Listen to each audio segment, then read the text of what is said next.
또 밀렸어요. 첫 번째는 금감원 때문이더니 두 번째는 금융위 때문에 밀렸습니다. 대한민국 금융당국 둘 다한테 완전히 찍혀버린 거예요. 이렇게 둘 모두에게 찍힌 일 거의 드물어요. 근데 심지어 최근에 공정위까지 나서서 지배구조 문제로 카카오를 조사하고 있는데요. 또 다른 계열사인 카카오 모빌리티가 가맹택시 호출을 몰아줬다는 혐의, 카카오의 지주회사 격인 K큐브 홀딩스의 관련 신고 누락, 금산분리 규정 위반 여부까지 카카오 순환시대입니다. 카카오페이도 이러다가 자칫 상장 자체가 어려워질 수 있어요. 어떻게 된 일일까요?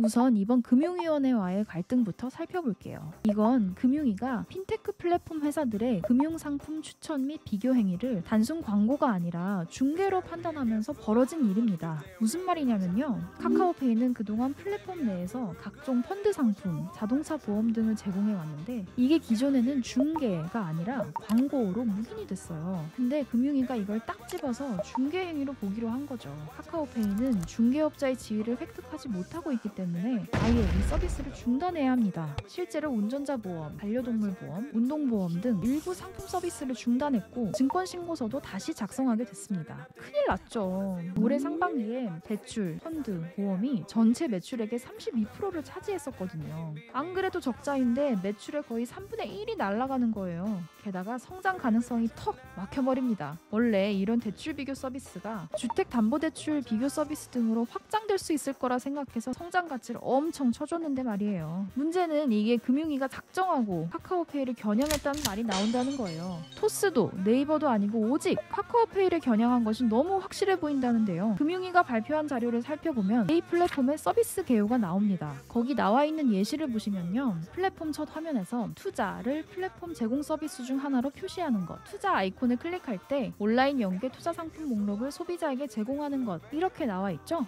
플랫폼명을 밝히진 않았지만 카카오페이 앱 사용자라면 누구나 이 플랫폼이 카카오페이라는 점을 알 수 있어요. 또 간담회에 참여했던 핀테크 회사들의 온도도 사뭇 달랐어요. 카카오페이를 제외한 다른 핀테크 회사들은 해당 발표 직후에도 상당히 평온한 반응이었습니다. 그러니까 금융위의 시선이 카카오페이에 가 있는 분위기였다라고 관계자들이 말할 정도였죠. 사실 그동안 카카오페이가 참 안일하긴 했어요. 금융위는 지난 3월 금융소비자보호법 일명 금소법을 시행했습니다. 3월에서 9월까지 계도 기간을 거쳐 9월 25일 시행을 앞두고 있는데요. 그 5개월 동안 계속 카카오페이에게 지적을 했어요. 너희 조심해라. 이렇게요. 그런데 카카오페이는 어떻게 했냐면요. 오해 있으면 화면 조금 바꿔볼게.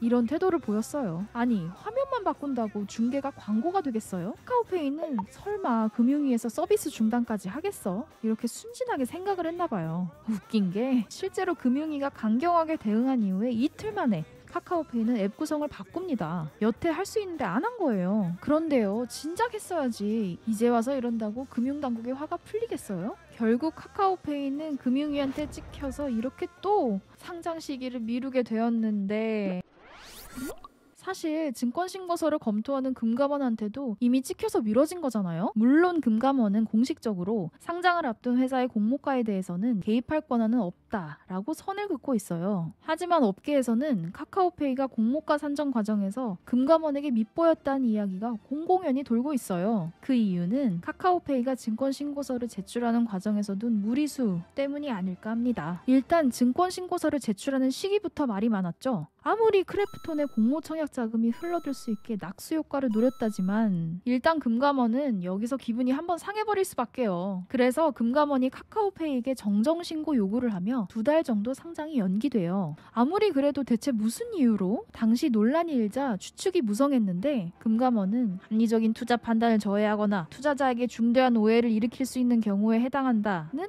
원론적인 입장 외에 다른 설명은 없었습니다. 그래서 업계에선 결국 공모가 조정이 주요한 요구일 거란 추측이 많았어요. 카카오페이가 채택한 성장률 조정 매출액 대비 기업가치 방식은 늘 고평가 논란이 따라다니는 공모가 산정식으로 꼽히기도 하고요. 그럴만하죠. 암만 그래도 시총 12조가 나왔으니까요. 심지어는 비교 기업으로 시총 35배 차이 나는 페이팔을 넣기도 하고 또 1분기 매출액을 4배수로 연 환산한 걸 금감원이 부당하게 봤다는 이야기도 있었어요. 근데 사실 금감원은 밸류에 대해 왈가왈부할 권한은 없어요. 그러니 비둘로 표현을 했겠죠. 이에 담당 실무진들이 금감원께서 종합적으로 마음에 안 드신답니다 라고 받아들이기도 했습니다. 카카오페이가 금감원과 금융위 두 금융당국기관과 거듭 갈등을 빚는 것은 상장을 앞둔 회사로서 절대 좋은 시그널로 볼 수 없어요. 상장을 앞둔 회사들이 증권 신고서를 제출하는 곳이 바로 금감원과 금융위이기 때문이죠. 신고서 정정도 요구할 수 있고요. 더군다나 최근 정치권에서 플랫폼 회사를 규제하는 분위기가 강해지고 있는 가운데 금융당국들과 불편한 관계를 이어가는 것은 카카오페이로서도 부담이 되는 상황이에요. 결국 카카오페이가 이제서야 부랴부랴 대책을 내놓기는 했지만 금융위의 불편한 심사를 되돌릴 수 있을지, 상장에 성공할 수 있을지 결과가 주목됩니다. 이상 스튜디오 퍼즐이었습니다.